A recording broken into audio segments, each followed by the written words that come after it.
Hello, hello mga kamanshi! Good morning! Kain tayo ng pera! Nasa bus nga pala ako at ako'y may work! Nagpapaaraw nga pala ako para lumakas ang aking immune system at para maganda ang kalidad ng aking pagtulog. Kayo, try nyo rin pagpaaraw. Paumpisahan nyo mula 7 a.m. hanggang 9 a.m. ng umaga. Hi, sa wakas! Nakarating na rin ako sa aking workplace at papunta na ako sa aking unang store. Alam nyo ba, ang aga-aga kong sumakay ng bus, 5 a.m. para lang makarating ng maaga dito. Nandito na nga pala ako sa SM, ang pinakamalaking SM na pinupuntahan ko dito sa Tugigaraw. Ang nilalakad ko is sumigit kumulang na 300 meters from highway hanggang sa store na pupuntahan ko. Diba?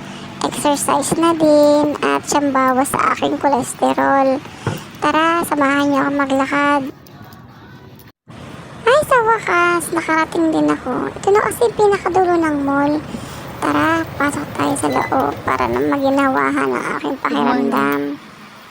Tara na't magtrabaho. Ako nga pala yung kauna-una ang mag-i-store visit dyan. At ang open ng mall ay 11 a.m. pa. Nag-in siguro ako ng mga 9:30, diba? So, ang ginagawa dyan ng mga staff is meron silang pektok. So, ako, nandito lang muna ako, pa-text-text, ganon. Parang ayaw ko na tuloy mag-out. Gusto ko na tuloy mag-stay dito maghapon. Kasi sobrang init sa labas. Tagos hanggang sa skin mo. Nandito na nga pala ako sa aking second store. Tara, sundan natin si ate. At kailangan kong pick upin yung DTR niya. Hindi ko na nga pala pinakita sa ibang store na pinuntahan ko at ang init. Yun lang, tapos na.